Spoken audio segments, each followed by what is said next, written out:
સમાજ કલ્યાણમાં મોટો ફેરફાર. સમાજ કલ્યાણ 2026 હેઠળ 50,000 સીધા બેંક ખાતામાં જમા.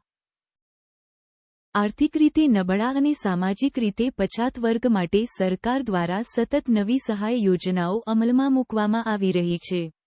આવી જ એક મહત્વપૂર્ણ યોજના છે સમાજ કલ્યાણ 2026, જેના અંતર્ગત પાત્ર લાભાર્થીઓને 50,000 સુધીની સહાય સીધી બેંક ખાતામાં આપવામાં આવે છે. આ યોજના શિક્ષણ, સ્વરોજગાર અને સામાજિક કલ્યાણના હેતુથી શરૂ કરવામાં આવી છે અને લાખો લોકો માટે મોટી રાહત સાબિત થઈ રહી છે. સમાજ કલ્યાણ 2026 શું છે? સમાજ કલ્યાણ 2026 સરકારની ડિજિટલ કલ્યાણ યોજના છે, જેનો હેતુ SC, ST, OBC અને અન્ય આર્થિક રીતે નબળા વર્ગના નાગરિકોને નાણાકીય સહાય આપવાનો છે. આ યોજના સંપૂર્ણપણે ઓનલાઈન માધ્યમથી સંચાલિત થાય છે, જેથી લાભાર્થીઓને ઓફિસોના ધક્કા ન ખાવા પડે અને સહાય સીધી ખાતામાં ટ્રાન્સફર થાય. 50,000ની સહાય કોને અને શા માટે મળે છે? આ યોજનામાં શિક્ષણ સહાય, ફી રિઇમ્બર્સમેન્ટ, સાધન સહાય અથવા અન્ય સામાજિક કલ્યાણ હેતુઓ માટે મહત્તમ 50,000 સુધીની સહાય આપવામાં આવે છે. સહાયનો હેતુ લાભાર્થીની આર્થિક સ્થિતિ મજબૂત કરવાનો અને તેમને સ્વાવલંબન તરફ દોરવાનો છે. સહાય સીધી ડીબીટી મારફતે બેંક ખાતામાં જમા થાય છે. યોજનાનો મુખ્ય હેતુ. સમાજ કલ્યાણ 2026નો મુખ્ય ઉદ્દેશ સામાજિક સમાનતા લાવવાનો છે. શિક્ષણ વચ્ચે છૂટા પડી જતા વિદ્યાર્થીઓ, નબળી આર્થિક સ્થિતિના પરિવારો અને રોજગાર માટે સંઘર્ષ કરતા યુવાનોને આ યોજના દ્વારા મદદ મળે છે. ડિજિટલ પ્લેટફોર્મ દ્વારા પારદર્શક રીતે લાભ આપવામાં આવે છે.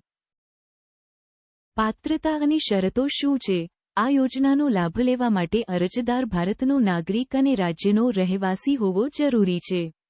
અરજદાર SC, ST, OBC અથવા અન્ય માન્ય કેટેગરીમાં આવતો હોવો જોઈએ.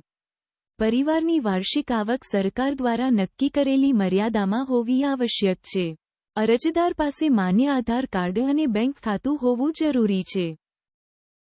અરજી પ્રક્રિયા કેવી રીતે કરવી? સમાજ કલ્યાણ 2026 માટે અરજી પ્રક્રિયા સંપૂર્ણપણે ઓનલાઈન છે.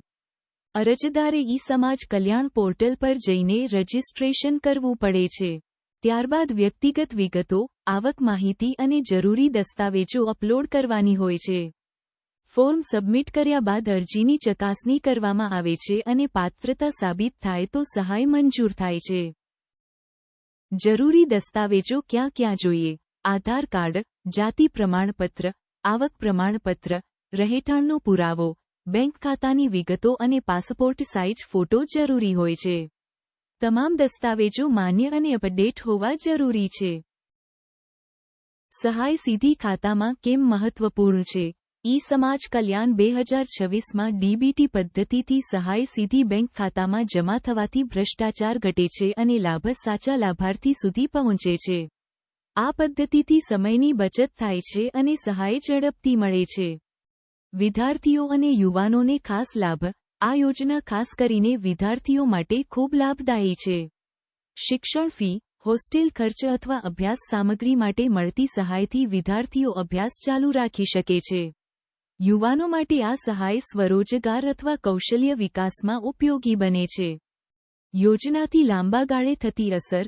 સમાજ કલ્યાણ 2026 લાંબા ગાળે સામાજિક અને આર્થિક વિકાસમાં મહત્વપૂર્ણ ફાળો આપે છે.